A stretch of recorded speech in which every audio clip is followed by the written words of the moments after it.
je m'appelle Elisa, j'ai 8 ans et je fais ce podcast pour savoir si vous vous sentez libre ou enfermé pendant le confinement dans votre home sweet home.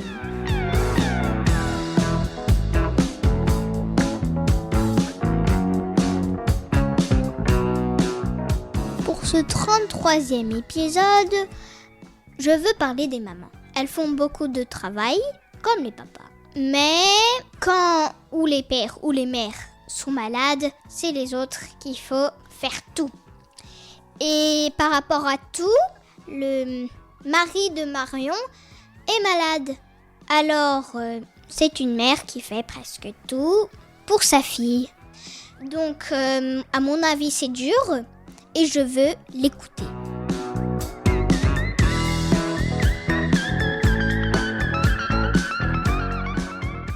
Coucou Elisa, moi c'est Marion, je suis la maman de Lucie, qui a 9 ans et qui est aussi dans l'école Mademoiselle.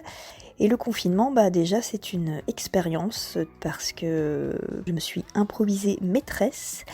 Ça veut dire trouver un rythme en fait. Et c'est pas forcément évident d'essayer de continuer à maintenir ce rythme avec les rendez-vous tous les matins parce qu'on a envie de se laisser aller dans son canapé, manger des chips, ne rien faire. C'est pas les vacances en fait, c'est pas facile de le faire comprendre à Lucie. Et puis finalement j'ai été surprise parce qu'elle s'est mise de manière tout à fait autonome à travailler toute seule. Et puis les devoirs rythment nos journées.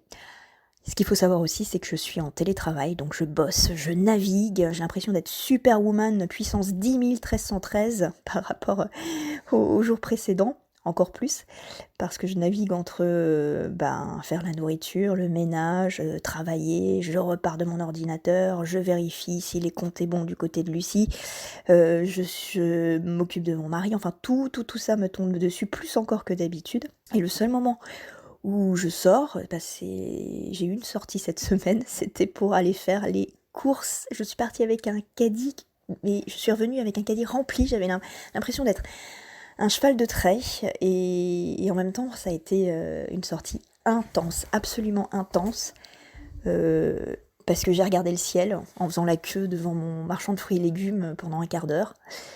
Et j'ai savouré le ciel, quoi. C'est bête, hein. Et puis il y avait aussi des petites capucines devant la boutique, c'est pareil, j'ai savouré les capucines.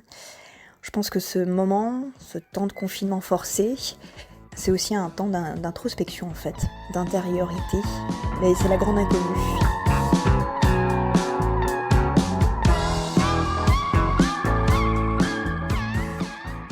Tu vois, Elisa, je te cache pas que parfois, je suis une maman, je suis censée montrer l'exemple, mais j'ai pas le moral. Et il m'est arrivé de me lever le matin et d'aller pleurer toute seule dans la salle de bain. Et puis finalement, c'est normal, je crois. Je crois qu'on a le droit d'essayer de sortir sa tristesse ou sa peur. Peur pas trop, parce que je pense qu'on fait ce qu'il faut faire. Et puis le monde continue de tourner, c'est comme ça et ça sera toujours comme ça. Mais en tout cas, je suis aussi épatée par toute la solidarité qui se met en place à 20h sur les balcons, ça c'est fabuleux. Je rate pas ce moment, ça c'est vraiment un rendez-vous, ça rythme aussi nos journées. Et puis par tout ce qui se passe sur les réseaux sociaux, les artistes qui partagent avec nous des chansons magnifiques. En fait, on est tous un peu artistes, et je crois que c'est le moment ou jamais de donner un peu de son âme d'artiste et de le partager, d'être vrai en vérité. Et puis ça permet aussi parfois de recontacter des personnes qu'on avait un peu oubliées, de prendre des nouvelles de personnes qu'on avait mis un peu sur le bas-côté. C'est étrange, mais puis c'est pas si mal. Une chose est sûre, c'est sûr, c'est certain, il y aura un avant et un après confinement. Après, on ne sait pas encore à quoi le monde va ressembler, puisqu'on va vouloir construire. Quelles leçons on va tirer de tout ça aussi, en profondeur? On verra, Elisa. Voilà, c'est ce que je voulais partager avec toi.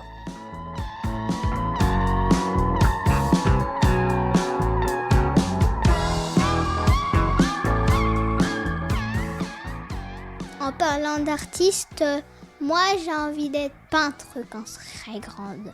Et avec ce confinement, j'ai décidé de prendre comme des petites leçons vidéo, mais que je parle pas aux gens, Et ce qui est bien, c'est que c'est à Disney. Il y a des gens à Disney faut qu'ils dessinent les personnages pour nous montrer comment les dessiner. Et moi, j'ai regardé des vidéos et je trouve que c'est très cool. Alors du coup, je vais vous envoyer un dessin de ça sur Instagram.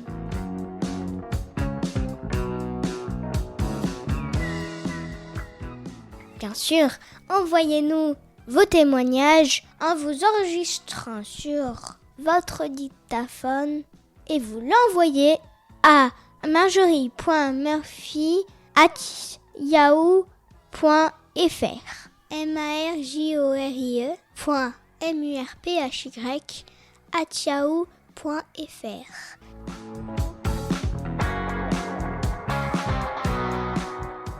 N'oubliez pas, mettez-nous des petites étoiles et des commentaires sur toutes les plateformes de podcast. Merci.